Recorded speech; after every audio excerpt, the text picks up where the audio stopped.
అందరికీ నమస్కారం. డివోషనల్ జ్యోతి ఛానల్కి స్వాగతం. ముందుగా అందరికీ దీపావళి శుభాకాంక్షలు.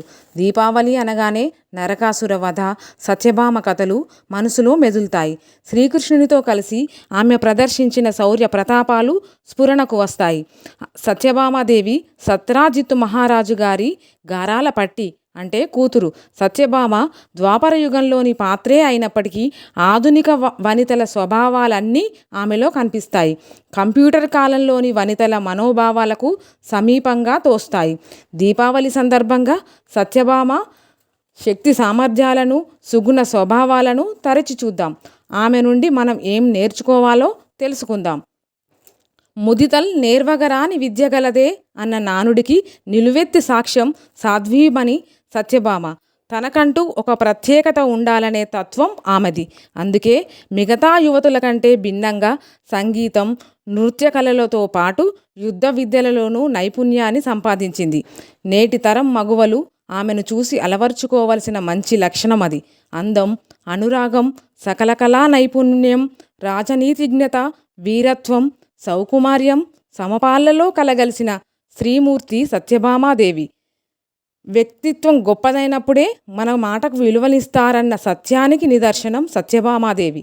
సాక్షాత్తు శ్రీకృష్ణ పరమాత్ముడినే మీరజాలగలడా నా యానతి సత్యాపతి అని ధీమాగా అనగలిగింది. శ్రీకృష్ణ భగవానుడే నా మాటను కాదనగలడా అంటోంది. అతివలంటే అందం, అలంకరణలే కాదు, ఆత్మాభిమానం, ఆత్మ గౌరవాలని చాటిన మహిళామణి. కనుకనే శ్రీకృష్ణుడి జీవన ఘట్టాల్లో ఆమె పాత్రకు అంత ప్రాధాన్యం. ఆధునిక కాలంలో స్వాభిమానానికి, ధైర్యానికి, సుగుణానికి, వీరత్వానికి ప్రతీకలైన కొందరు మహిళలు తమను తాము సత్యభామతో పోల్చుకోవడానికి కారణాలు ఇవే.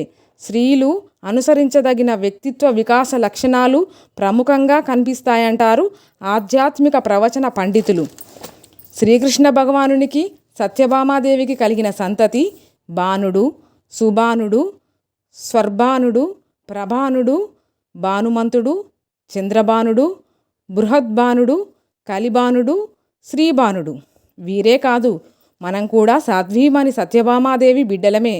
ఆమె అడుగుజాడల్లో నడుస్తూ ఆమెలోని అందం, సౌకుమార్యం, ప్రేమ, దయ, వీరత్వం, రాజనీతిజ్ఞత పుణికిపుచ్చుకొని సందర్భాన్ని బట్టి నడుచుకుంటూ అన్ని రంగాల్లో విజయం సాధిద్దాం. ఓకే ఫ్రెండ్స్, ఈ కంటెంట్ కనుక మీకు నచ్చినట్లయితే లైక్ చేయండి, షేర్ చేయండి, సబ్స్క్రైబ్ చేయండి. Thank you friends.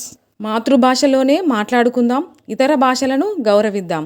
అలాగే ఫ్రెండ్స్, దీపావళి అప్పుడు పిల్లలు టపాసులు కాల్చేటప్పుడు దగ్గరుండి కాల్పించండి. కాటన్ దుస్తులు ధరించండి.